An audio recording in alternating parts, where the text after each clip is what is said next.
कार्यक्रम वेद पाठशाला में मैं आपका हार्दिक स्वागत करती हूँ। प्रिय श्रोता, परमेश्वर का वचन जीवित, पवित्र एवं सामर्थी है। आशा है कि आज के वचन से आपको आत्मिक लाभ होगा। तो लीजिए प्रस्तुत है ये संदेश।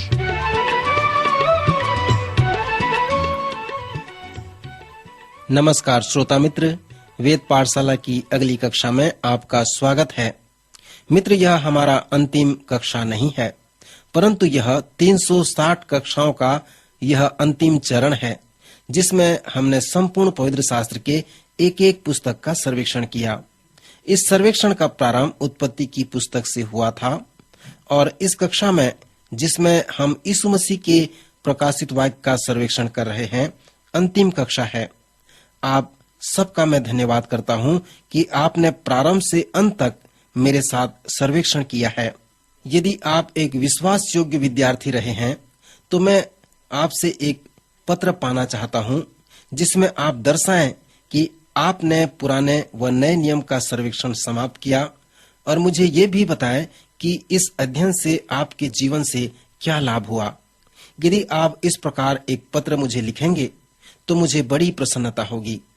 जैसे मैं इस अध्ययन को समाप्त करता हूं तो कोई बात नहीं कि आप में से कितनों ने इसमें भाग लिया, परंतु स्मरण करें कि पवित्र शास्त्र का यह सर्वेक्षण केवल पवित्र शास्त्र के पुस्तकों का परिचय व रूपरेखा है। इस सर्वेक्षण के द्वारा मेरी यह चुनौती है कि आप पवित्र शास्त्र के पुस्तकों का गहन रूप से अध्ययन करें। इस वेद पाठशाला में मेरा जो लक्ष्य है कि लोग परमेश्वर के वचन को जानें और परमेश्वर का वचन लोगों के जीवन में आ जाए। जब ये दो काम होते हैं तो लोग प्रायः विश्वास में आ जाते हैं और उनका जीवन बदल जाता है। जब मैं अपने इस लक्ष्य को प्राप्त करता हूं तो जो विश्वास में आते हैं वे सेवकाई के लिए बुलाए जाते हैं और वे परमेश्वर की इच्छा को अपने जीवन में प्राप्त करना चाहते हैं। मित्र, यदि ऐसा आप में हुआ है तो कृपया मुझे पत्र लिखें, मैं जानना चाहूंगा। पिछले चरण में और इस चरण में हम उन कुंजियों के विषय में विचार कर रहे थे जो परमेश्वर के उस सांकेतिक संदेश को तोड़ते हैं, जिसे परमेश्वर ने अपने लोगों को पवित्र शास्त्र के इस अंतिम पुस्तक में दिए हैं। 8वें नंबर की कुंजी है कि जब आप पर्दे के पीछे को देखते हैं तो अपने इच्छा जनित विश्वास या धारणा के लिए सावधान हो जाएं कि क्या होने वाला है। पवित्र शास्त्र हमें मृत्यु के आगे के जीवन के विषय में चिन्ह द्वारा बताता है, इसलिए यह पुस्तक हमें चिन्ह व संकेत के विषय में बताता है। जीवन के अगले आयामों के विषय में जो शिक्षा है वो चिन्हों द्वारा है। जब परमेश्वर का वचन स्वर्ग और नरक के विषय में बातें करता है तो उसका क्या तात्पर्य है।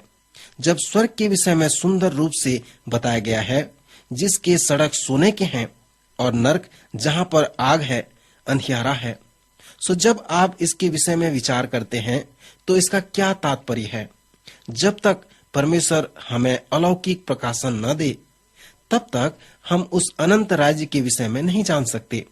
कल्पना करें उन दो जुड़वे बच्चों के लिए कि इसके पहले कि वे अपने मां के गर्भ से पैदा हों, कैसे हम उनसे संपर्क कर सकते हैं जबकि वे अभी इस पृथ्वी पर आए ही नहीं हैं।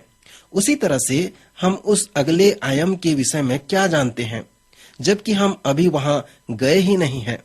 यीशु मसीह वहां था और वहां से आया था, सो जो कुछ उसने बताया है हम उससे जान सकते हैं। पर जब उसने हमें बताया है तो उसने हमें चिन्हों द्वारा बताया है, क्योंकि हम वहां नहीं गए हैं। यदि आप उन दोनों जुड़वे बच्चों को संपर्क करते हैं तो कैसे आप उनसे पेड़ पौधे चिड़िया के विषय में बताएंगे जबकि वे अभी इस पृथ्वी में पैदा ही नहीं हुए हैं। इन चिन्हों के द्वारा हमें प्रकाशित वाक्य में बताया गया है कि यह अनंत राज्य कैसा होगा। मित्र, यदि आप सचमुच में जानना चाहते हैं कि यह कैसा होगा, यदि आप सचमुच में भविष्य के विषय में जानना चाहते हैं, तब आप इस पुस्तक में उस प्रकार से न आए जैसे आपके मन में वह पहले से बैठा हो। उदाहरण के लिए, मान लो कि आपका कोई प्रियजन उस आयाम में जाता है और आप ये जानते हैं कि वह व्यक्ति विश्वासी नहीं है, आत्मिक नहीं है। मैं अनेक लोगों को जानता हूँ जैसे कि कोई विधवा जब वह बाइबल पढ़ती है तो सब कुछ अनंत राज्य के विषय में बताएगी कि कैसे उसके पति कहाँ पर होगा। यदि आप इस प्रकार की बातें किसी व्यक्ति को बताने का प्रयास करेंगे तो वे कहेंगे नहीं, यह सत्य नहीं हो सकता। मैं विश्वास करता हूं कि हमें लोगों को इस प्रकार से नहीं कहने चाहिए कि क्या आप जानते हैं कि आप ऐसे गर्म स्थान में जाएंगे जहां हमेशा हमेशा तक आप जलते रहेंगे। आप इस प्रकार कहकर किसी विधवा को सांत्वना नहीं दे सकते। श्रोता मित्र, क्योंकि यह एक विशेष विषय है, यदि आप पर्दे के पीछे आकर देखते हैं और अपने इच्छा जनित विश्वास या धारणा के विषय में सोचते हैं तो आप कभी भी नहीं जान सकते आपका प्रियजन जिसकी मृत्यु हो गई है, आप जानना चाहेंगे कि वह कहाँ गया होगा। सो इस प्रकार का विचार करना आपको उस सच्चाई की ओर नहीं लेगा जो अनंत राज्य का है। सो ऐसे विचार करने के लिए सावधान हो जाएं। जब आप भविष्य के विषय में आते हैं, पर्दे के सामने खड़े हो जाते हैं और जैसे शमूएल ने कहा, हे प्रभु कह, तेरा दास सुनता है, मुझे नहीं मालूम कि पर्दे के पीछे क्या है। सो जब तक तू नहीं बताएगा, नहीं दिखाएगा तो मैं नहीं जान पाऊंगा।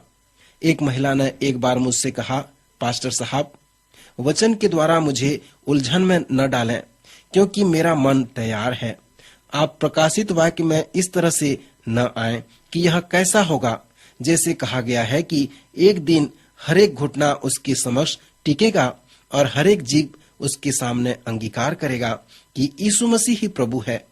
अनेक लोग कहते हैं कि ऐसा करने से ही उनका उद्धार होगा। जब लोग अगले आयाम में जाएंगे, जैसे मृतक अविश्वासी, तो उन्हें मजबूर किया जाएगा कि वे घुटने टेकें और अंगीकार करें कि यीशु ही प्रभु है और उसके द्वारा वे उद्धार पाएं। यह शिक्षा सर्व मुक्तिवाद कहलाता है। आज सर्व मुक्तिवाद की शिक्षा बहुत प्रचलित है और पूरे विश्व में प्रचलित है। मैं विश्वास नहीं करता प्रकाशित वाक्य की पुस्तक इस प्रकार बताती है कि पर्दे के पीछे ऐसा बताया गया हो।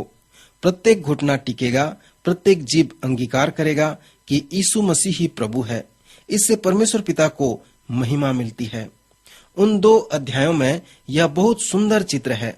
मेरा यह रोचक विषय है कि सिंहासन के चारों ओर वो भीड़ है और नए गीत गाकर उसकी स्तुति कर रहे हैं। संगीत मुझे अच्छा लगता है।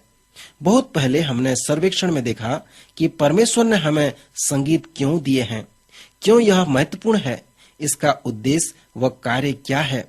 जब परमेश्वर के लोग जिसे वे कह नहीं सकते थे, प्रकट नहीं कर सकते थे, वे उसे उस प्रकार करना चाहते थे, सो तब परमेश्वर ने उन्हें संगीत दिया। जब इस्राएली प्रजा लाल समुद्र पार किए, तब उन्होंने मूसा का गीत गाया। जिस बात को वे प्रकट नहीं कर सकते थे, उसे उन्होंने गीतों के द्वारा प्रकट किया। दाऊद ने हमें कहा है कि परमेश्वर ने अद्भुत संगीत दिया है कि हम परमेश्वर की स्तुति करें। जब आप परमेश्वर की उपस्थिति में धन्यवाद और स्तुति के साथ आते हैं, तो आप हमेशा उसकी स्तुति में गीतों के साथ आते हैं। मैं विश्वास करता हूं कि परमेश्वर ने हमें अन्य अन्य भाषा का वरदान दिया है, स्वर्गीय प्रार्थना की भाषा दी है, ताकि जिन बातों को हम अभिव्यक्त नहीं कर सकते, उसे इस प्रार्थना द्वारा करें। परंतु यह केवल एकमात्र तरीका नहीं है जिसके द्वारा स्तुति को प्रकट कर सकें। सो परमेश्वर हमें एक नई गीत देगा। प्रकाशित वाक्य की पुस्तक विस्मित कर देने वाली है। जिस प्रकार यीशु ने अपनी सेवकाई में किया, उसी प्रकार यह पुस्तक हमें बताती है कि अगले आयाम में जो सच्चाई है वह स्वर्ग व नरक है। मनुष्य का मन स्वर्ग के विषय में बहुत अच्छा चिन्ह वर्णन करता है। यहाँ पर अध्याय 4 और 5 में परमेश्वर के सिंहासन के चारों ओर प्राचीन हैं और नया गीत गा रहे हैं। यह बहुत अच्छा है। और पापी भी हैं और उस मेमने को प्रणाम कर रहे हैं जो सिंहासन पर है, परंतु वे उसे नरक से प्रणाम कर रहे हैं, स्वर्ग से नहीं। सो यह बहुत विस्मित कर देने वाला है। उत्पत्ति 3 में परमेश्वर ने प्रश्न पूछा कि तू कहाँ है? एक दिन हमें किसी स्थान पर हमेशा के लिए रहना है, या तो हम उस प्राचीनों की तरह परमेश्वर के सिंहासन पास जाएंगे और नया गीत स्वर्ग में गाएंगे, या फिर उन पापियों की तरह उन मेमने को नरक से ही प्रमाण करेंगे। सो हम दोनों स्थान में से किसी भी एक स्थान में जाएंगे, क्योंकि परमेश्वर हमसे प्रेम रखता है। वह हमें पूछता है कि तुम कहाँ हो, क्योंकि अभी आप जहाँ पर हैं उसी के अनुसार आप कहाँ रहने जाएंगे आधारित है। यीशु ने उस धनवान व लाजर के विषय में दृष्टांत दिया कि एक दिन वे कहाँ थे और दूसरे आयाम में वे दोनों कहाँ पर गए। मित्र, फिर हम 10वें नंबर की कुंजी में आते हैं। तो यहाँ पर अध्याय 4, 5, 19, 20, 21 और 22 में स्वर्गीय ड्रामा बताया गया है। फिर अध्याय 6, 8, 9, 16, 19, 20 में सांसारिक ड्रामा बताया गया है। 11वें नंबर की कुंजी है कि आप इन सूचनाओं को न भूलें, उन्हें स्मरण रखें। 12वें नंबर की कुंजी है कि यीशु राजाओं का राजा है और प्रभुओं का प्रभु है। पवित्र शास्त्र उसी के विषय में हमसे बातें करता है। आप उस पर अपना ध्यान लगाएं। 13वें नंबर की कुंजी है, ध्यान करें कि यूहन्ना को कहा गया कि वह उसका प्रकाशन प्राप्त करेगा जो होने वाले हैं। सभोपदेशक में सुलेमान ने हमें कहा है कि न्याय होगा, क्योंकि बहुत अधर्म हो गया है और परमेश्वर सच्चा न्यायी है, सो न्याय होगा। फिर 14वें नंबर की जो कुंजी है, इस पुस्तक को पढ़ें और समझें, सुने व माने, क्योंकि ऐसा करने से आपके लिए आशीष की प्रतिज्ञा की गई है। फिर 15वें नंबर की जो कुंजी है कि जब आप इस पुस्तक को पढ़ते हैं तो उसको उस वचन के उस लेखांशों से उसे तुलना करें जो अंतिम समय के विषय में बताए गए हैं। फिर वे आपकी सहायता करेंगे कि आप उन्हें समझ सको। मैं आपका धन्यवाद करता हूं कि आप हमारे साथ पुराने व नए नियम के सर्वेक्षण में साथ रहे और आशा करते हैं कि आगे भी विश्वास योग्यता के साथ परमेश्वर की वचन का अध्ययन करेंगे। परंतु उससे भी अधिक मेरी ये प्रार्थना है कि परमेश्वर ने इन पाठ के द्वारा आपको ऐसा व्यक्ति बना दे जैसा वह चाहता है। सो आइए हम प्रार्थना करें। हमारे प्रिय प्रभु, हम आपका धन्यवाद करते हैं। हम एक बार प्रभु संपूर्ण पवित्र शास्त्र का सर्वेक्षण कर सके। हम धन्यवाद देते हैं हमारे श्रोतागण के लिए। प्रभु सबों को आप आशीष दें। जो कुछ भी प्रभु उन्होंने सीखा है उसे वे अपने जीवन में लागू करें, उसके अनुसार चलें। प्रभु ऐसी सहायता करें। अगले जो हम अध्ययन प्रारंभ करते हैं प्रभु, उसके लिए हम आपसे विनती करते हैं, आप हमें पवित्र आत्मा की सामर्थ दें, अगुवाई दें, ताकि हर एक वचन को समझें और आपसे आशीष प्राप्त कर सकें। हमारे उद्धारकर्ता प्रभु यीशु मसीह के नाम से मांगते हैं, आमीन। अभी आप सुन रहे थे कार्यक्रम वेद पाठशाला। श्रोता, हमें विश्वास है कि इस कार्यक्रम के द्वारा आपको आशीष मिली है। यदि इस कार्यक्रम के विषय में अधिक जानकारी प्राप्त करना चाहते हैं या बाइबल अध्ययन से संबंधित कोई प्रश्न हमसे पूछना चाहते हैं, तो आप हमें इस पते पर लिखें।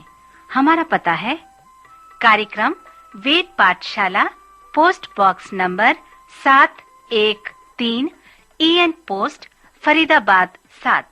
पता एक बार फिर सुन लीजिए।